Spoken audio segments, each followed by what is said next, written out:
지금 우리는 창세기를 통해서 여러분 고정관념이라는 단어 아십니까? 고정관념. 사전적인 의미로는 이렇습니다. 어떤 대상이나 사람에 대해 변하지 않고 굳어진 지나치게 단순화되거나 일반화된 생각이나 관념이 고정관념입니다. 제가 이것을요 아이들에게 뭐라 설명했는지 아십니까? 목사님이 무서운 사람이야 라고 생각이 머릿속에 탁 박히면 이 생각이 사라지지 않아. 이걸 뭐라고 한다고요? 고정관념이다. 저 그렇게 나쁜 사람은 아닙니다, 여러분. 아이들에게 아주 잘해주고 있습니다. 여러분, 한번 정해진 정보, 한번 우리가 받아들이는 이 정보를요 바꾸려 하지 않고 그대로 믿어버린다는 겁니다. 여러분, 이런 고정관념이라는 이야기가 성경에도 등장합니다. 대표적인 예가요, 예수님이 무리를 걷는 사건입니다. 당시 제자들이요 오병이어 사건으로 말미암아 하나님이 이 땅 가운데 예수 그리스도를 보내주셨고 예수 그리스도가 하나님이라는 것을 직접 보았습니다. 왜냐하면요 물고기 2마리와 떡 5개를 가지고 5,000명을 먹인 것을 그들의 눈으로 직접 보았기 때문입니다. 그런데요 그 다음 사건이 어떤 사건이냐면 베드로와 제자들을 먼저 보내놓고요 예수님이 밤에 이 무리를 걸어가는 사건이 있습니다. 그런데 제자들이 예수님을 보자마자 무엇이라 이야기했습니까? 귀신이다 말합니다. 왜일까요? 자신들이 경험한 기적보다 무리를 걸을 수 없다라는 이 고정관념이 이들의 머릿속에 더 크게 작용되었기 때문입니다. 그러니까 예수 그리스도께서 하나님의 아들이신 건 알고 있어. 하지만 어떻게 무리를 걸을 수 있어? 라는 고정관념이 예수 그리스도를 막았다는 것입니다. 여러분, 이런 고정관념에 빠져있는 사람이 한 사람 더 있습니다. 오늘 본문에 등장하는 아브라함입니다. 아브라함이 가지고 있는 고정관념이 무엇일까요? 아브라함은요 사라에게는 아이를 낳지 못한다라는 생각에 지금 계속 빠져 있습니다. 오늘 하나님이 이 생각을 어떻게 변화시켜 나가는지를 바라보고요 우리의 삶 가운데 주어진 은혜를 누려나가시는 여러분 되시기를 주님의 이름으로 축복합니다. 지금 아브라함이요 이스마엘을 낳고 13년이라는 시간이 흘렀습니다. 하나님이 보시기에 그는요 언약과 상관없는 삶을 13년 동안 살아왔습니다. 그러면서 그는요 이스마엘을 낳고 그두라를 통하여 6명의 아들을 또 낳았습니다. 아브라함 입장에서 보면은요 7명의 아들을 낳아놨기 때문에 더 이상 내가 무엇인가 하지 않아도 하나님께서 약속하신 언약을 이어갈 것이라 생각하고 편하게 그냥 살아왔습니다. 하나님과 상관없이 스스로 큰 민족을 이루는 삶을 내가 이미 이루었다라고 착각하고 살아갔다는 것이죠. 그래서 하나님이 그를 찾아옵니다. 그에게 찾아와서 횃불 언약을 기억나게 합니다. 그의 삶을 하나님이 다시 언약 안으로 회복하게 하기 시작한 것이죠. 그의 이름을 바꿈으로 그의 삶을 변화시킵니다. 그리고 언약을 영원토록 기억하게 하기 위해서 하나님과 맺은 언약을 그의 몸에 할례를 통하여 새겨 넣습니다. 그리고 나서요 오늘 본문에 처음으로 하나님이 사라를 언급합니다. 여러분, 창세기 12장부터요 지금 17장까지 내용이 여러 번 사건이 있었지만 하나님이 직접 사라의 이름을 언급하는 것은 여기가 처음입니다. 아브라함의 이름을 바꾼 것처럼요 하나님은 사라의 이름을 사라라고 바꿔줍니다. 이름을 바꾼다는 것은 그녀의 삶을 변화시키는 것이다 라고 말씀드렸습니다. 지금 하나님은요 사라의 삶을 변화시키고 있습니다. 중요한 것은 그 다음입니다. 하나님은 사라를 통해 하나님의 언약 백성, 즉 아들을 낳게 하겠다라고 말씀합니다. 그런데요 하나님께서 이 아들을 낳게 하겠다라는 이 약속의 말씀이 탁 주어졌는데 이 장면에서 우리는요 지금 세 사람의 고정관념을 발견할 수 있어야 됩니다. 몇 사람의 고정관념을 발견한다고요? 세 사람입니다. 첫 번째로는요 성경을 바라보고 있는 우리의 고정관념입니다.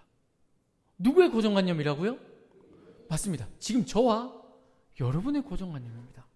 여러분, 말씀을 읽으면서 우리는요, 왜 하나님이 이제서야 사라를 언급했는가라는 의문이 듭니다. 처음부터 하나님께서 아브라함과 사라에 대한 이야기를 같이 언급했더라면 아브라함이 이러한 고통, 이러한 어려움을 겪지 않아도 되었기 때문이다 라고 생각하죠. 그러나 여러분, 우리의 고정관념을 내려놓고 성경을 자세히 한번 읽어보십시오. 성경은요, 단 한순간도 하나님의 언약에서 사라를 뺀 적이 없었습니다. 제외한 적이 없었다는 것이죠.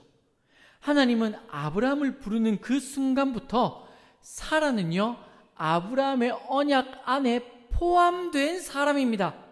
창세기 2장 24절을 보도록 하겠습니다. 창세기 2장 24절 함께 읽겠습니다. 이러므로 남자가 부모를 떠나 그의 아내와 합하여 둘이 한 몸을 이룰. 자, 이 말씀을 누가 하셨습니까? 하나님이 하셨습니다. 그러면요, 하나님께서 아브라함을 부르는 순간 아브라함과 그의 아내 사라는요, 하나였다는 겁니다. 이해가 되십니까? 그러면 하나님께서 아브라함에게 언약을 주셨다는 것은 이 언약이 누구에게도 주어진 것이라고요? 그의 아내 사라에게도 주어진 것입니다. 여러분, 이 모습이요, 성경에 반복해서 드러납니다. 성경에서 사람을 계수합니다. 이스라엘 백성들이 출애굽했을 때 장정들 20살 이상 싸움을 할 수 있는 장정들이 60만 3,550명입니다. 그런데요, 왜 남자들만 세알렸을까요? 어떤 사람들은요, 여자는 사람 취급하지 않았기 때문이다 말합니다. 여러분, 그게 아닙니다. 하나님 입장에서 봤을 때 결혼한 아내는 누구입니까? 남편입니다. 그 숫자 안에는 당연히 누가 들어가 있습니까? 아내들이 포함되어 있는 겁니다. 오늘 하나님께서 아브라함에게 언약을 합니다. 내가 너로 큰 민족을 이루게 하겠다, 가나안 땅 주겠다, 복이 되게 하겠다라는 약속을 하셨다면 이 약속은 이미 아브라함과 누구요? 사라도 포함되어 있다는 것이죠. 그런데 우리는요, 우리가 가지고 있는 고정관념으로 하나님의 약속 안에서 우리 스스로 사라를 빼놓고 있었다는 겁니다. 내 몸이라는 단어 가운데 하나님은 이미 사라를 포함시키고 있지만 우리는 성경에서 여자는 숫자에 들어가지 않아, 언약과 상관없는 사람이야 라고 잘못 배운 고정관념으로 인해서 내 몸이라는 하나님의 말씀을 우리 마음대로 판단하고 있었다는 것이죠. 이 고정관념을 지금 우리가 내려놓아야 한다는 것입니다. 성경은 이 고정관념을 먼저 무너뜨리고 오늘 본문을 보라 말합니다. 두 번째로 우리가 마주하는 고정관념은요, 사라의 고정관념입니다. 누구의 고정관념이라고요? 사라의 고정관념입니다. 지금을 살아가는 우리는요, 문화를, 이 성경에서 나타난 이 문화를 잘 모릅니다.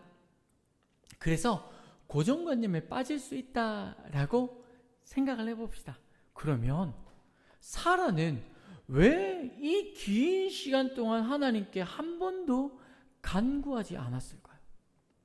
여러분, 성경을 쭉 읽어보시면요, 12장부터 오늘 보면 17장까지요, 사라가 단 한 번도 하나님, 왜 나는 아이를 낳지 못합니까? 라고 기도하는 장면이 없습니다. 제가 만일 사라라면 아브라함이 아이를 낳는 모습을 보고 하나님, 왜 나는 아이를 못 낳습니까? 라고 부르짖었을 겁니다.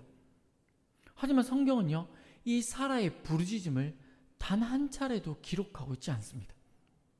왜냐하면요, 사라도 오랜 실패와 좌절 속에서 현실이라는 고정관념에 빠져버렸기 때문입니다. 어떤 고정관념일까요? 자신이 아이를 낳을 수 없다라는 고정관념입니다.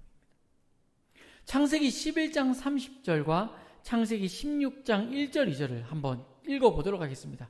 제가 읽겠습니다. 창세기 11장 30절입니다. 하나님께서 아브라함을 12장에 부르기 전입니다. 이렇게 고백합니다.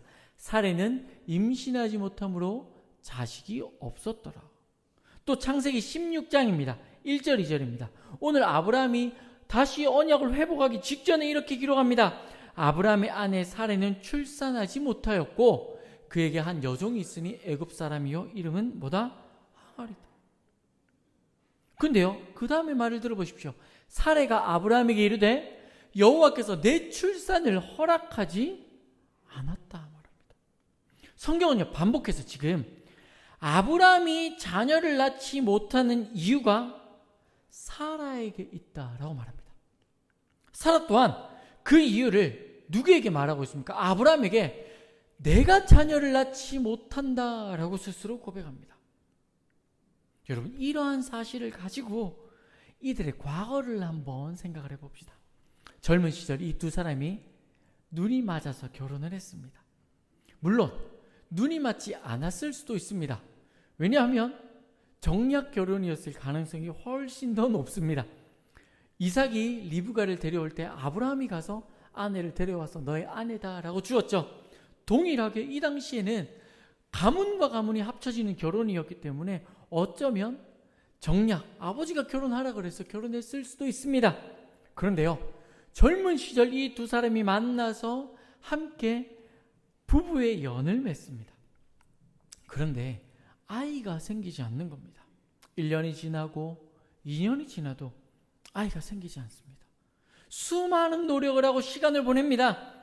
하나님은요, 그들에게 생명을 허락하지 않았습니다. 그렇게 이들에게 시간이라는 것이 찾아오게 됩니다. 시간이 찾아오니까 몸은 늙어가고 아브라함도 아이를 낳을 수 없는 몸으로 변화되어 버립니다. 그래서 하나님이 그들을 찾아옵니다. 그러면 사라는요, 이 책임이 누구에게 있다라고 생각할까요? 당연히 자기에게 있다라고 생각합니다. 성경도 이것을 기록하고 있는 것입니다. 맞습니다. 사라는요, 자신이 아이를 낳을 수 있는 몸이 아니다라는 것을 이미 알고 있었습니다. 그래서 그는요, 아브라함이 하나님으로부터 언약을 받을 때 내가 너로 큰 민족을 이룰 거야 라고 이야기할 때에 이 언약에 나는 들어가 있지 않다라고 생각한 것이죠. 그렇게 아브라함의 역사하시는 그 하나님을 바라보면서도 사라는 침묵합니다. 왜요? 나와 상관없는 언약이다라고 생각했기 때문입니다. 그녀의 고정관념이요, 스스로를 하나님의 언약 안에서 제외시켜버린 겁니다. 그리고 마지막으로 이제 우리가 마주하는 고정관념은요, 아브라함의 고정관념입니다. 누구의 고정관념이라고요? 아브라함의 고정관념입니다. 여러분, 우리의 고정관념은요, 성경을 알지 못하는 고정관념이었습니다. 사라의 고정관념은요, 나는 절대로 아이를 낳을 수 없어라는 고정관념입니다. 그러면 아브라함의 고정관념은 무엇일까요? 하나님이 아브라함에게 사라의 이름을 바꾸고 그녀를 통해서 아들을 낳을 것이다 라고 말합니다. 그때에 여러분, 아브라함의 반응을 한번 보십시오. 아브라함 입장에서 보면요, 사라는요, 평생을 함께한 사람입니다. 20살에 결혼했다라고 쳐도 지금 몇 년을 함께 했습니까? 80년을 함께 했습니다, 여러분. 자녀를 낳지 못해서 늘 힘들어하는 것을 내 눈으로 보았던 사람입니다. 그런데 하나님이 나타나서 이렇게 말합니다. 너의 아내 사라가 아들을 낳을 거야. 더 나아가 큰 민족들이 그녀를 통해서 나타날 거야 라고 말합니다. 그러면 아브라함의 반응은 어떠해야 될까요? 기뻐해야 합니다. 그렇죠, 여러분? 이게 정상입니다. 드디어 우리 아내가 아내가 아내를 넣으면 안 되죠? 우리 아내가 누굴 넣는다고요? 아들을 낳겠구나 라고 기뻐 뛰어야 됩니다. 하나님 감사합니다 해야 됩니다. 그런데요, 아브라함의 반응은요, 이상합니다. 17절 18절 한번 읽어볼까요, 여러분? 17절 18절입니다. 함께 읽겠습니다. 아브라함이 엎드려 웃으며 마음속으로 이르되 100세 된 사람이 어찌 자식을 낳을까? 사라는 90세니 어찌 출산하려 하고. 근데 잠깐 보십시오. 아브라함이 뭐 했다고요? 비웃었다 말합니다. 비웃음 어떻게 하면 됩니까, 여러분? 한번 해볼까요, 여러분? 비웃음. 뭐야, 이런 느낌이죠, 여러분? 하나님이 말씀하고 있는데 내 눈앞에서 천지를 창조한 하나님이 지금 앞에 있어요. 그런데 하나님이 그 말씀을 듣는데 뭐라고 하고 있습니까? 됐습니다, 이렇게 얘기하고 있습니다. 18절 다시 볼게요, 여러분. 18절 읽겠습니다. 시작. 이스마엘이나 하나님 앞에 살기를. 여러분, 이 두 구절을 제가 합쳐보겠습니다. 아니, 하나님, 지금 천지를 창조한 하나님이 어디 있다고요? 내 눈앞에 있는 겁니다. 여러분처럼 내 눈앞에 있습니다. 그런데 이렇게 말합니다. 하나님, 아니 90살 된 할머니가 어찌 애를 낳습니까? 그리고 지금 굳이 아들 낳을 필요 없습니다. 저에겐 이스마엘이라는 장자가 있습니다. 그러니까 아들, 100세 된 내가 아들 낳는 건 말도 안 되니까 그냥 내버려두시고 저 이스마엘이나 복을 가득가득 주세요 라고 말합니다. 여러분, 왜 이런 반응을 보였을까요? 왜 이런 반응을 보였을까요? 여러분, 아브라함은요, 자신만이 언약의 주인공이라고 생각했기 때문입니다.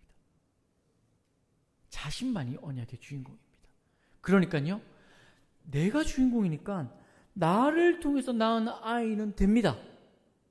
그런데 내가 주인공인데 사라는 주인공입니까? 아닙니까? 아닙니다. 굳이 이 사람을 통해서 낳을 필요가 없다라고 착각하고 있는 겁니다. 그렇습니다. 아브라함은요, 자신만이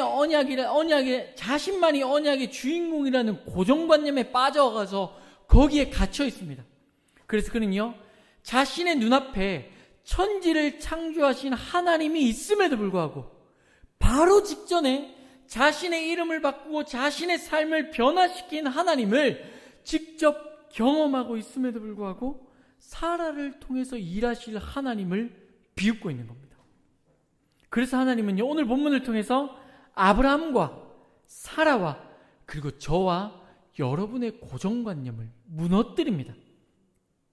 자신만이 언약의 주인공이라는 아브라함의 고정관념을 무너뜨리고요, 사라가 임신하지 못한다라는 고정관념을 무너뜨리고 여자는 언약의 주인공이 될 수 없다라는 우리의 고정관념도 무너뜨립니다. 하나님이 고정관념을 무너뜨린 이유가 무엇일까요? 이게 중요합니다. 우리의 고정관념이 하나님의 일하심을 막기 때문입니다. 여러분, 물론 우리는요, 현실에서 자유할 수 없습니다. 현실을 떠나서 살아가라는 이야기가 아닙니다. 현실 자체가 우리의 삶이기 때문입니다. 하지만 그렇게 경험되어진 우리의 현실이 우리의 고정관념이 되어서는 안 된다는 것이죠. 눈앞에 천지를 창조하신 하나님이 지금 자신의 눈앞에 있음에도 불구하고 우리의 기준과 생각으로 경험되어진 이 고정관념이 하나님의 일하심을 막아버린다는 겁니다. 그래서 어떻게 판단합니까? 내 기준과 내 판단과 내 경험이 마치 하나님의 일인 것처럼 행하고 살아갑니다. 베드로의 모습을 보십시오. 십자가의 걸음을 걷겠다라고 이 말씀하신 예수 그리스도의 음성을 듣자마자 베드로가 했던 행동은 무엇입니까? 자신의 경험으로, 자신의 기준으로 예수 그리스도의 발걸음을 막는 것이었습니다. 우리의 고정관념도 하나님의 일하심을 막아서는 안 된다는 것입니다. 우리의 고정관념이 하나님의 일하심을 막을 때가 있습니다, 여러분. 그런데 중요한 것은요, 그런 우리를 하나님은요, 뭐라 하지 않고 끝까지 기다리시고 인내하신다는 겁니다.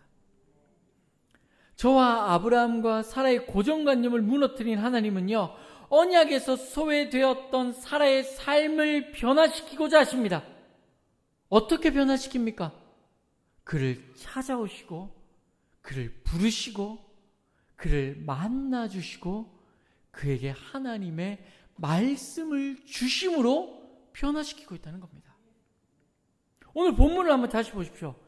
저와 여러분, 그리고 아브라함과 사라의 고정관념을 무너뜨리신 하나님은요, 언약에서 소외되었던 사라의 삶을 하나님의 언약 안으로 불러들입니다.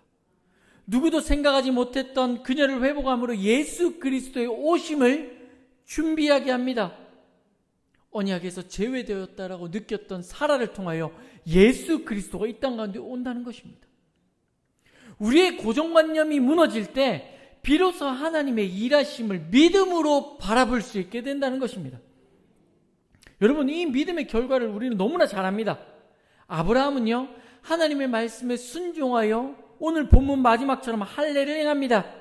그의 모든 집이 하나님의 언약 백성으로 부르심을 입게 되었다는 것입니다. 그리고요, 아브라함의 비웃음은요, 이삭을 통하여 참된 기쁨으로 변화되어집니다. 사라는 어떠합니까? 그녀를 통하여 수많은 민족이 시작되어지고 언약의 외인이었던 예수 그리스도 메시아의 족보 안으로 그가 들어오게 되어집니다. 고정관념이 무너지고 하나님이 그녀를 통하여, 이들을 통하여 드러나게 되는 것이죠. 사랑하는 성도 여러분, 아브라함과 사라의 고정관념을 무너뜨리신 하나님은요, 지금도 우리의 고정관념을 무너뜨리시고 계십니다. 현실이라는 고정관념을 무너뜨리고 하나님의 살아계심을 우리로 보게 하신다는 겁니다. 왜냐하면요, 우리가 고정관념이라 부르는 이 현실은 결국 하나님보다 나의 경험과 현실을 더 신뢰하는 불신이기 때문입니다. 그래서 하나님은요, 이 고정관념을 무너뜨림으로 우리의 불신을 깨어버립니다. 그 도구가 무엇인지 아십니까, 여러분? 우리의 고정관념을 깨어버리는 도구, 그 도구가 바로 예배와 전도입니다. 먼저 하나님은요, 예배를 통해서 인간적인 하나님이라는 고정관념을 무너뜨립니다. 처음에 우리가 성경을 읽을 때 하나님께서는 우리의 고정관념을 처음 무너뜨리셨습니다. 어떻게 해요? 여자는 언약의 주인공이 될 수 없다라는 고정관념을 처음에 무너뜨렸습니다. 이런 것처럼 하나님은요, 예배를 통하여 주어지는 말씀을 통해서 많은 사람들이 자신의 경험을 기초로 하고 있는 하나님의 그 고정관념을 무너뜨립니다. 왜일까요? 생각을 한번 해보십시오, 여러분. 많은 사람들은요, 하나님의 능력을 자신의 경험에 비추어 한정 짓습니다. 내 경험이 하나님의 능력을 판단하는 기준이 되어버리는 것입니다. 그래서 문제가 생기면 내 기준으로 모든 걸 판단합니다. 아무리 하나님이라도 이건 안 돼. 여러분, 우리가 쉽게 내뱉는 이 말 한마디가요, 어떻게 보면 단순히 농담처럼 보여지지만 하나님의 능력을 내 한계로 가두는 불신입니다. 그래서 하나님은 우리의 경험에 갇혀있는 하나님을 예배를 통해서 주어지는 말씀을 통하여 하나님의 모습을 바르게 세워갑니다. 말씀을 통해서 전능하신 하나님의 능력을 보게 합니다. 말씀을 통해서 창조주 하나님을 경험하게 합니다. 더 이상 우리의 경험이 하나님을 가두지 않고 말씀으로 우리의 고정관념을 무너뜨리고 계시는 겁니다. 두 번째로 하나님은요, 전도를 통하여 우리의 현실을 무너뜨립니다. 여러분, 우리의 현실이 어떠합니까? 사실 암담합니다. 교회 이미지는 실추되었고요, 사회의 어떠한 선한 영향력도 지금은 미치지 못하는 상황이 되었습니다. 아이들이요, 교회를 다닌다라는 것을 부끄러워하는 시대가 되었습니다. 여러분, 우리 주변을 한번 둘러보십시오. 복음을 전할 수 없다 말합니다. 어떻게 부흥할 수 있냐 말합니다. 사람들이 와서 다음 세대 이야기를 하면은요, 그래요, 다음 세대가 부흥해야 돼 라고 입으로는 맞다라고 말하지만 속으로는 아브라함과 같이 비웃습니다. 아니, 이 시대에 어떻게 아이들이 모여 라고 말합니다. 왜냐하면요, 우리의 현실은 길이 없어 보이기 때문입니다. 하지만 하나님은요, 전도라는 도구를 통하여 우리의 현실을 무너뜨립니다. 여러분, 우리 교회의 모습을 한번 보십시오. 있는지도 몰랐던 초등부 아이들이 10명이 넘어가고 있습니다. 오늘 12명 아이들 참석했습니다. 여러분, 아이들이요, 토요일이 되면 교회에 옵니다. 와서 이런저런 악기들도 배우고요, 그리고 아이들끼리 교제합니다. 놉니다. 게임합니다. 그런데 그러면서 아이들끼리 서로가 서로를 알아갑니다. 지나가는 사람들이요, 불 켜진 교회에 찾아와서 예배에 참여합니다. 여기 계신 어르신들 물티슈 들고 나가서 복음 전합니다. 아무것도 일어날 것처럼 여겨지지 않죠. 하지만요, 그 물티슈를 받은 분들 중에 찾아오시는 분들이 있습니다. 쉬고 있는 이들이 교회를 나옵니다. 기도를 멈추었던 분들이 예배의 자리로 찾아옵니다. 상처받은 이들이 하나님의 말씀을 듣고자 예배의 자리에 나옵니다. 그렇게 여러분, 제가 온 지 지금 6개월이 되었습니다. 저희 교회에 함께 신앙생활 하기로 등록하신 분들이 이미 12분이 되었습니다. 여러분, 아무것도 아니라고 생각했던 여러분의 전도가 우리의 현실을 무너뜨리고 하나님의 역사를 보게 합니다. 절대로 전도되지 않을 것 같은 아이들이요, 학교에 가서 야, 우리 다 같이 우리 교회 놀러 가자라고 말하는 이 전도 말 한마디가 아이들에게 복음이 들어가는 시작이 되어집니다. 저는 이곳에서 예배하는 여러분의 현실이라는 이 고정관념을 무너뜨렸으면 좋겠습니다. 하나님은요, 아브라함과 사라의 고정관념을 무너뜨리고 하나님의 일하심을 그들에게 초대하신 것처럼 하나님께서는요, 저와 여러분에게 예배와 전도라는 이 도구를 통하여 우리의 고정관념을 무너뜨리고 계십니다. 그리고 우리와 하나님의 일하심을 보라라고 말합니다. 능력 없는 하나님이 아니라 천지를 창조하신 하나님을 보라 말합니다. 현실에 갇혀 죽어가는 교회가 아니라 현실을 무너뜨리고 발버둥 치는 교회가 되어가고 있음을 보라라고 말합니다. 그리고 이렇게 질문하죠. 여전히 현실이라는 고정관념에 갇혀 살 것이냐, 아니면 그 고정관념을 무너뜨리고 하나님의 일하심을 볼 것인가를 선택하라는 것입니다.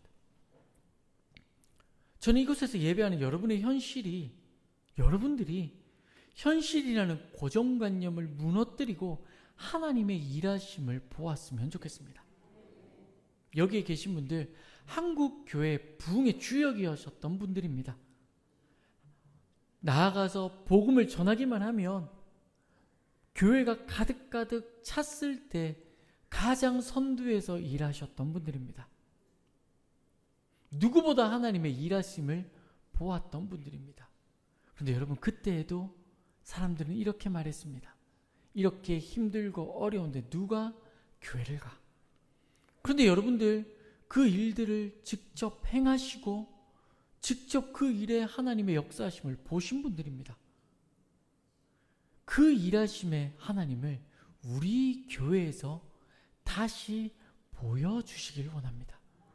여러분들이 일하시면 여러분의 다음 세대, 지금 저 위에서 뛰어놀고 예배 드리고 앉아서 놀고 있는 저 아이들이 여러분의 그 DNA를 받아서 한국 교회에 새로운 부흥의 세대가 되어 이끌어 갈 것입니다.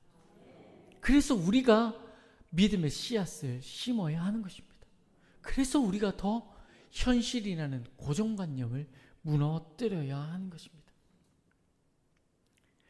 우리가 현실이라는 그 고정관념을 무너뜨릴 때 하나님은요, 일하십니다.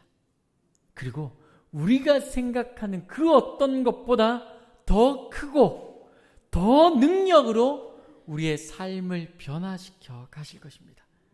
그리고 세상 사람들이 비웃던 그 비웃음을 웃음으로 변화시킬 것입니다.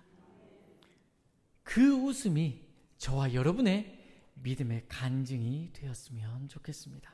말씀을 정리하겠습니다. 하나님은 아브라함과 사라의 고정관념을 깨고 그들로 하나님의 위대하신 역사를 보게 했습니다. 아브라함의 비웃음을 웃음으로 바꾸신 것이죠. 그 하나님이 지금 예배와 전도를 통하여 우리의 고정관념도 무너뜨리고 계십니다. 현실이라는 불가능을 넘어 하나님의 나라를 하나님은 지금도 확장시켜 나가고 계십니다.